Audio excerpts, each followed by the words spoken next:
Hi, this is Elliot Fishman, and welcome to part 4 of our evaluation of the role of AI in the early detection of cancer, challenges and opportunities. And this will be the final part. And what I'd like to talk about here is the importance of generative AI, which is sometimes called Gen AI. It's the fact that AI that can create original content, text, images, video, audio, or software code in response to a user's prompt or request. An important thing to realize, generative AI can analyze vast amounts of patients' data. We've mentioned this before, from medical records to genetic information to environmental factors. So our hope is that AI can really do what we can't do because it's too much information available and we don't have time or resources. This idea about generative AI, the AI revolution isn't coming, it's already here, with leading companies using the technology to reimagine processes along industry functions and jobs. Though generative AI is part of the extended movement to create more symbiotic relationship between humans and machines, it's also unique in the annals of technology. No other major innovation in history has taken off so fast. Knowledge work is set to be transformed more quickly and more powerfully than many of us can imagine. Get ready. In healthcare, you think about the improvements. Improved patient care, making better decisions, personalized medicine, everything I've spoken about in the first 3 parts of this talk, analyzing genetic information, history, imaging, and the like, more accurate diagnosis from data sets, and providing more information from that diagnosis. We can reduce human error, again, whether it's radiomics or AI, looking for smaller tumors, the ability to not miss 40% of lesions that are present. We can streamline workflow. All radiologists are complaining about burnout. Can we improve that? All technologists are complaining about burnout. Can we improve that? All of our nurses are complaining about burnout. Can we improve that? Clinical decision support. Can we help decide how to manage patients better? Again, improve personalized care and make every care personalized medicine. Collaboration. We can work together with our colleagues in different fields in real time, leading to better discoveries and better outcomes. And democratization. Again, patients can now access their own information, help us get more information, and also for second opinions will make it really easy. In this article by Wilson and Dougherty, making the point that to excel in this new era of AI-human collaboration, most people will need one or more of what we call fusion skills: intelligent interrogation, judgment integration, and reciprocal apprenticing. Now, what I want to say is that I don't want to go into those 3 things in detail, but I want to make the point that you're listening to this lecture, so you're looking to learn about AI. I think it's very important for radiologists and technologists, for you and your children to learn about AI because it's going to change everything we do, and as we mentioned, a lot sooner than people expected. Now, just to tell you what that means, intelligent interrogation involves the skill of thinking with AI. We talk about judgment. It requires sensing where, when, and how to step in, and its effectiveness is measured by reliability, accuracy, and explainability of the AI's input. How do we work together? Reciprocal apprenticing. You help AI learn about your business tasks and needs by incorporating data. It's the skill of tailoring Gen AI to your company's specific business context and what you need. So again, it's hard to say, people say, well, if I train the computer, it's going to take my job. Well, we need to train the computer, and it's not going to take your job. You're going to be able to perform your job better, expand your capabilities, but it's a reciprocal process because AI is definitely going to change how you do things. Simply the way we've done things till now may not work because a lot of what we do, the computer can do better. So we need to really figure out what our value is. Now, people do have concerns about AI. We still want for the foreseeable future to be AI with a radiologist reading the film, or AI with a pathologist, or AI with an oncologist. But, if AI is so good, perhaps there's automation bias that if AI says do this and the person thinks elsewhere what they should do, they may back down to AI. So it's very important for us to have people well trained and to use AI, but the physician needs to be in control. It can't be that you're just going to say, well, I can do this faster if I just listen to what the computer says. The computer will probably be right most of the time, but what about your knowledge? Your knowledge will decrease and your input will decrease. Remember that you are still running the ship. AI is there to help you, and you got to work together. But you need to be careful because automation bias is real. There's been a number of different articles making the point that people will back down even if they disagree with the computer because they're so convinced the computer is better than they are. There are barriers for AI in clinical practice, though the barriers are falling. You see companies like RadNet, reimbursement challenges, will we get paid, physician over-reliance, potential issues with bias, which is unintentional, but we talked before about the bias or the errors perhaps AI made with sepsis, but is there bias built in with different populations? Who's liable? Is it the computer? Are they suing NVIDIA or Google or Microsoft? Or are they suing the radiologist in the hospital? What do our patients have to say? And are we worried about the black box nature of AI? The truth is, I don't worry about black box nature. First of all, I told you with Microsoft, we're doing EBM, so things are transparent. But one would have to admit, if you gave me a black box that picked a lottery number correctly every day, I would just simply say thank you and not worry about how it's making the prediction. So again, it's kind of a little bit of a complaint people have with AI. What's it doing? What's it thinking? But it may not be as important as you really think it is. In terms of the finances, what about reimbursement? There are 2 codes already for reimbursement with AI, one for pseudoaneurysms in the brain and bleeding, and one for osteoporosis. But are we going to get paid, or is it going to take years? Whose responsibility is buying the AI? Is it the radiology department or the hospital? We went through this argument years ago with PACS. Who was going to benefit? Everybody. So it ended up the hospitals paid for it. Radiology paid for some parts, but it was necessary for everybody. And again, who's going to build out the infrastructure?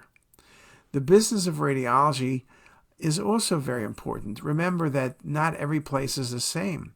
If you're in a small community hospital and you don't have radiologists, AI can be super valuable. There's AI programs for looking at wrist fractures that are 97% accurate. Now you say 97% is not 100%, but they're using the ER docs that are 75%. Deployment of AI models in specific areas where there's lack of expertise can be more important than putting it in a place like Hopkins or Mass General or any big hospital. I think one of the things I've noted with AI, it's going to improve care for all patients, all hospitals, all doctors, but it's really going to improve most the patients who are in areas with low resources, where there's less expertise. So taking someone who's accurate 70% of the time, taking it to 95% is a lot better than taking someone from 92% to 95%. What do our patients want? They still want doctors. They are beginning to understand why AI is so important. And they want you to have AI, but they want to speak to the doctor, and they want to know there's somebody in control. It's not like a bad movie where the computer has taken over. It's, again, patients want the best answers, and I think radiology with AI is going to provide that. In terms of liability, we always have issues with liability. Again, you're not selling or you're not suing Siemens for the scanner or GE for the scanner. So at the end of the day, as long as the radiologist is reading the study, they're going to have to override AI when necessary, and it's the radiologist who is the person who will be sued.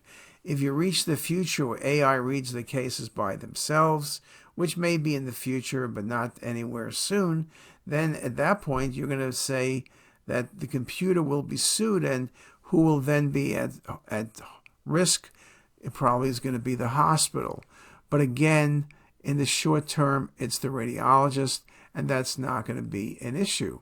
And again, Jonathan Mesrick wrote a very good article in Age Air a couple of years ago talking about standard of care being what's always the critical thing in court, and when will AI become the standard of care. That's something I think that's very important to me, that standard of care is everything we do.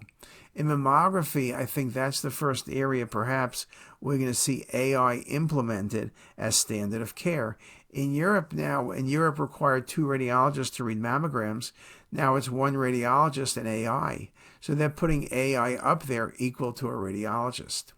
Now again, I mentioned way early in this talk about the pathology article where the head of pathology made the point that people are worried about pathologists being out of business. As I said, the radiologist who does not use AI will be eliminated, and the same thing goes for the pathologist. You really need to get a hold of the technology and use it to do better care. People never lose their job when they work with technology. Is when they work against technology. That's where the problem is. Now, does artificial intelligence surpass the radiologist? Philippe Sawyer, not quite yet, but in areas like mammography, it's 30% more accurate. It's getting there. It's going to be very soon in many fields where AI will be better than the physician, and surely AI plus the physician will be better than the physician alone. In this article, despite the many developments in pathology AI, examples of routine clinical use remains rare. So one of the things that I think you are going to see over the next couple of years is this implementation of AI. We can talk about it, but where is it? I think now in mammography, almost every center in Baltimore, whether it's RadNet or Hopkins or anybody else, now has AI. And so it's helping with second reads of mammograms. So I think people are going to expect to see it, and so the development is coming soon and fast. Not everybody uses PE AI algorithms. The University of Maryland does. Johns Hopkins doesn't. I think we will soon, but again, the standard of care does not require you to use AI at this point, but I think it will within the short term.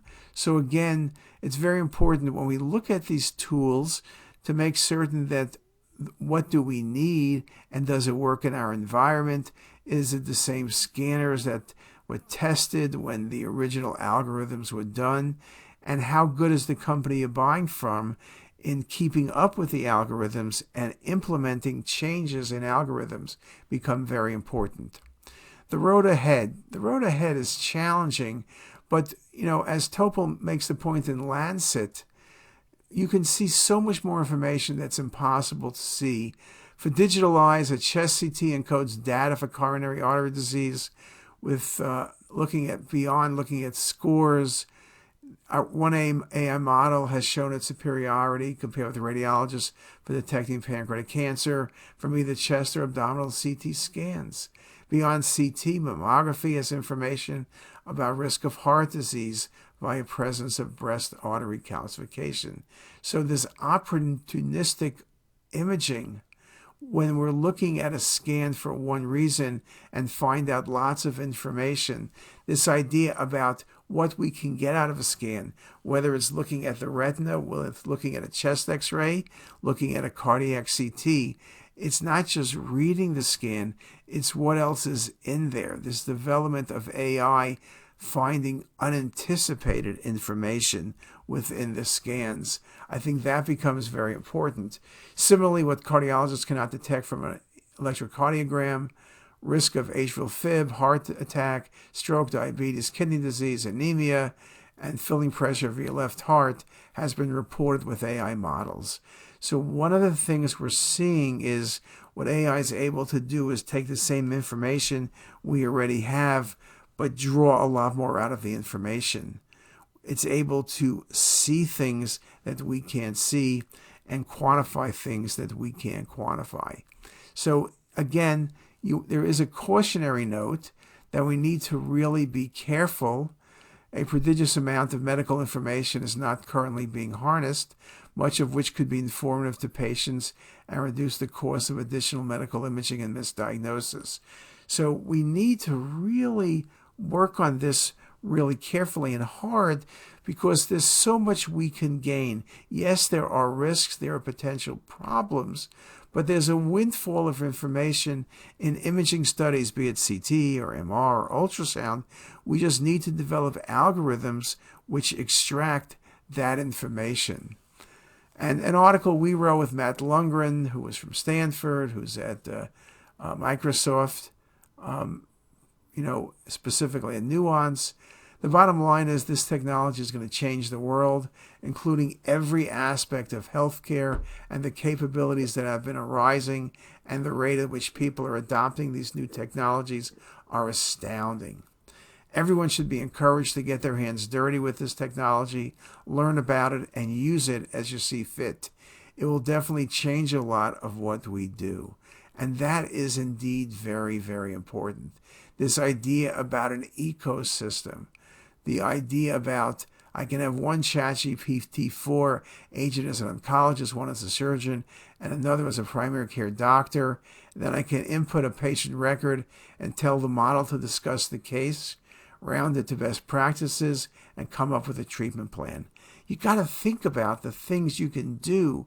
This idea about a model ecosystem, a lot of good work by Matt Lundgren, and a really different way to think about things.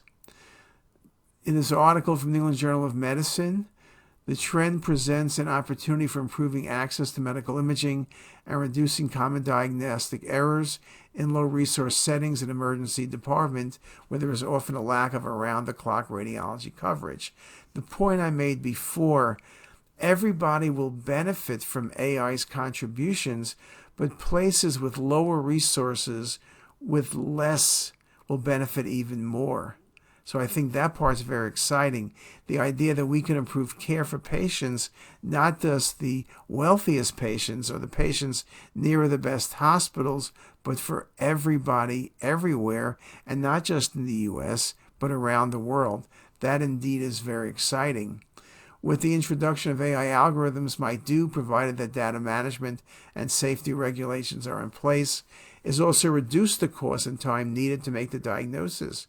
Remember, the earlier we make the diagnosis, the more likely the therapy is going to work on the patient. And it's also, the earlier you make the diagnosis with less tests, it saves a lot of money. And this idea about diagnostic excellence, the ability to combine information, we chatted about that in the first lecture part of this 4-part lecture series. The ability to really understand, put in equivalent positive terms, medical diagnosis moves from characterizing the current state of health to predicting the future state of health. Then interventions may be designed to enhance, maintain, and as needed restore health. So you can see we're changing the paradigm. It's not going to be treating disease, it's going to be preventing disease, or when disease is detected early, treating it so it's gone and the patient does very well. Lots of articles talking about this, again, in radiology, in pathology, this idea that the computer can recognize tumors, and even when it hasn't seen a finding, can say, hey, this is abnormal. I don't know what it is, but it's abnormal. So computers, even though they may not be perfect at the beginning, can be trained to help us without being perfect. That becomes very, very important. And I think it's a good way of thinking about things. Again, we can use AI and integrate it into our processes to look at the simple cases and to look at the difficult cases as well. And ultimately, only a subset of cases may require manual review, drastically reducing pathologist workloads and enabling largely automated and safe AI-based histopathologic diagnosis. Now, perhaps that's the goal. When we're short-staffed, we're tightly staffed, we need to figure out ways of doing things better without wearing everybody out. Well, AI may be that answer in pathology and radiology and cardiology and medicine, but it needs to do it as good as the best clinicians. So again, it's going to take time, but we need to know what we're thinking about and the goals we're pursuing. Again, we will have regulation because there's regulation in everything. But even David Blumenthal makes the point, wise regulation can help to ensure that clinical AI reaches its full potential to improve patient care. We don't want too many regulations because then nothing will get done. We need to figure out how to do this. And again, Blumenthal makes the point that we are lifelong learners who rely on their experience and new scientific information to improve their care over time. So if people are worried, how are we going to learn? We always learn. There's new medication. There was CT, there was MR, there's ultrasound, there's new types of CT. We're constantly learning, and that's what makes medicine exciting and radiology exciting, and that's going to be across the board. AI's threat to the medical profession. While authors of literature are fighting for regulations to control the usage of AI in art, physicians should contemplate how to take advantage of the potential benefits from AI in medicine without losing control over their profession. Again, we want to make sure that there are rules in place to optimize the quality of the data, to make certain that the algorithms developed are the best algorithms, but we want to be the ones doing it, not to have some bureaucrats in Congress do it. This regulation thing, we do need regulations because everything needs regulations. But again, how do we do it in a way that works well? This article is speaking about the FDA perspective.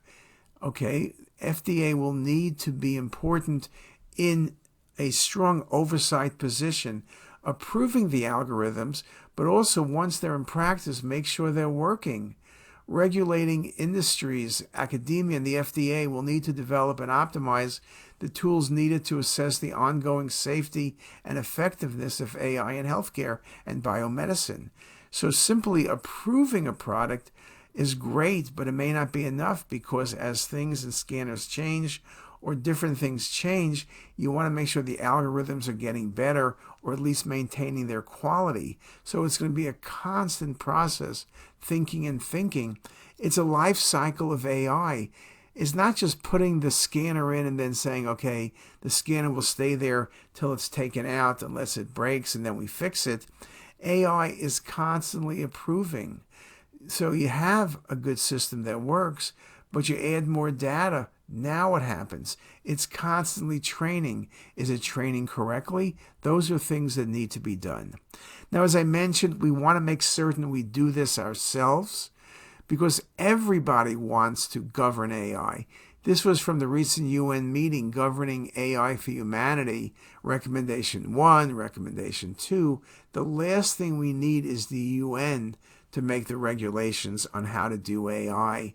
Again, nothing against the UN, and if you read the recommendations, most of them seem reasonable, but we don't need an organization which has little to show in terms of success and involving hundreds of countries making decisions on how we do things. Now, there is going to be people who say, Elliot, it sounds good, but it's not going to happen. And we know that the internet, some people, here was an article making the point that who in their right mind is going to read a magazine like Newsweek? That's where this article is published, on a computer. Well, if you want to read Newsweek, you better look at the computer because it's not printed anymore. It made the point that, the internet was probably a bubble. Internet was not a bubble. It's changed everything, and AI is going to change everything. And there are some people, here was Paul Krugman, who was a Nobel Prize winner, and even if you say something dumb, they don't take your Nobel Prize away.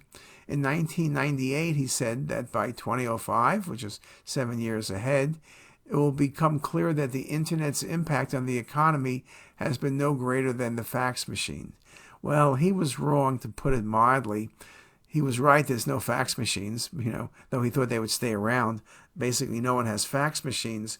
But he was saying that the internet was really just a passing fancy, that it was not going to provide any change, and it's provided all the change. The internet was due to fail within 5 years of its introduction. Abe Lincoln said that. Now, of course, this goes back to the point. Abe Lincoln did not say that. Maybe there was an Abe Lincoln, but not that guy. And so, again, we need to make certain that whatever we develop with strong algorithms. Internet is great, but it can be problematic. It did push around false information about COVID, for example. So there's nothing that's perfect. There's nothing that people can't use wrong. And so just like the internet can be very good or be very bad, I think AI is going to have the same problem. So I'll go back to the slide I started with. The future of medicine is AI. The future of patient care is AI.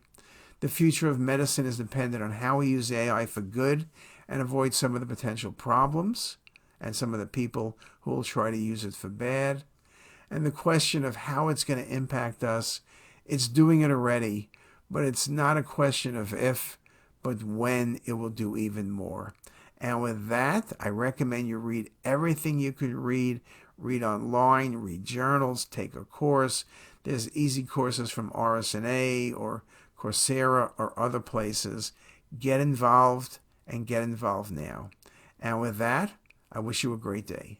If you like this video, make sure to subscribe to the CTisus YouTube channel. You can also visit us at ctisus.com for even more videos, plus quizzes, pearls, protocols, and oh so much more. We're also in the App Store and have well over a dozen apps for iPhone and iPad, all completely free. Thanks for watching.